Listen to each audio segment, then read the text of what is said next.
A. Exciting maths. A plus B the whole square equal to A square plus B square plus 2AB. A. Exciting maths. Pi equal to 3.14. A. Exciting maths. இப்பெல்லாம் எப்படி ஞாபகம் வச்சுக்கிறது ஈஸியாக எப்படி ஞாபகம் வச்சுக்கலாம். So first நம்ம எப்போதுமே எடுத்துக்க போகிறது சைன் தீட்டா தான். மேலே வந்து 0 degree, 30 degree, 45 degree, 60 degree and 90 degree. So 0 to 90 வரைக்கும் தான் இருக்கும். ஃபஸ்ட்டு 30 டிகிரி, அதுக்கப்புறம் 15 டிகிரி அதில் இன்க்ரீஸ் பண்ணணும், திரும்பி 15 டிகிரி இன்க்ரீஸ் பண்ணணும், அதுக்கப்புறமா 30 டிகிரி திரும்பி இன்க்ரீஸ் பண்ணணும். ஓகே, ஸோ 0 to 90 டிகிரி வரைக்கும் தான் இந்த டேபிள் வேணும். ஸோ சைன் தீட்டாவை மட்டும் ஞாபகம் வச்சுக்கிட்டீங்க அப்படின்னா உங்களுக்கு மற்றதெல்லாம் போடுறது ஈஸி. ஒரு ரோ மட்டும் ஞாபகம் வச்சுட்டா போதும். So sine 0 0, sine 90 1. Okay, so 0க்கும் 1க்கும் இன்டர்மீடியட்ல இருக்கிறது என்ன? ஹாஃப். ஸோ அதுதான் வந்து 30 டிகிரி. ஓகேவா? ஸோ இப்போ 30க்கும் 45 டிகிரிக்கும் 15 டிகிரி தான் டிஃப்ரென்ஸ். ஸோ 2ல் √2 போட்டிங்கன்னா இதுவாகும். ஸோ 1/√2. ஓகே, ஸோ 45 டிகிரிக்கும் 60 டிகிரிக்கும் சேம் தான் √3/2. ஸோ 0, 1/2, 1/√2, √3/2, 1. அவ்வளோதான். ஸோ சைன் தீட்டாவோட வேல்யூ என்ன?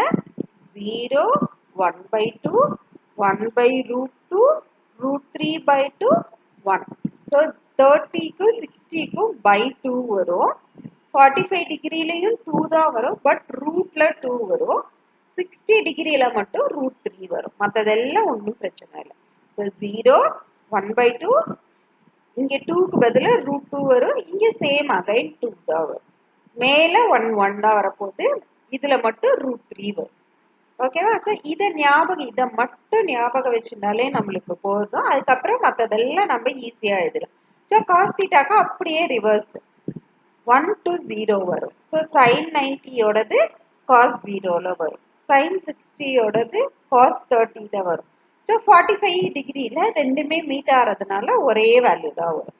ஸோ காஸ் 60க்கு வந்து சைன் 30யோட வேல்யூ, காஸ் 90க்கு வந்து சைன் 0வோட வேல்யூ. ஸோ இது அப்படியே இந்த டேர்மை அப்படியே ரிவர்ஸில் எழுதினா காஸோட வேல்யூ வரும். ஸோ இப்போ டேனுக்கு என்ன? Tan theta equal to, so tan theta equal to என்ன வரும்? Sine theta by cos theta இல்லையா? Tan theta equal to sine theta by cos theta. So இது அப்படியே டிவைட் பண்ணணும். 0/1 என்ன? 0. 1/2 divided by √3/2 என்ன? 2ம் 2ம் கேன்சல் ஆகிடும். ஓகே, ஸோ 2ம் உங்களுக்கு கேன்சல் ஆகி 1/√3 வரும். இங்கேயும் √2 கேன்சல் ஆகி வேல்யூ 1 வரும். இங்கே 2ம் கேன்சல் ஆகி √3 வேல்யூ வரும். ஓகேவா? 1/0, anything divided by 0 undefined. So இப்போ இப்படிதான் ஈஸியாக ஞாபகம் வச்சுக்கணும். ஸோ சைன் தீட்டாவோடது 0 to 1க்குள்ள எல்லாமே வந்து 0, 1/2, 1/√2, கீழே டினாமினேட்டர்ல வர்றது எல்லாமே வந்துட்டு 2ல தான் வரும், மிடில் மட்டும் √2 வரும்.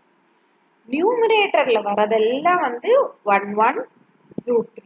அவ்வளோதான். 0, 1/2, 1/√2, √3/2, 1. இது அப்படியே ரிவர்ஸ்ல எழுதினா காஸ் தீட்டா டிவிஷன் பண்ணி போட்டா sine theta by cos theta division பண்ணி போட்டா tan theta. Okay, so you are reached the next milestone in maths.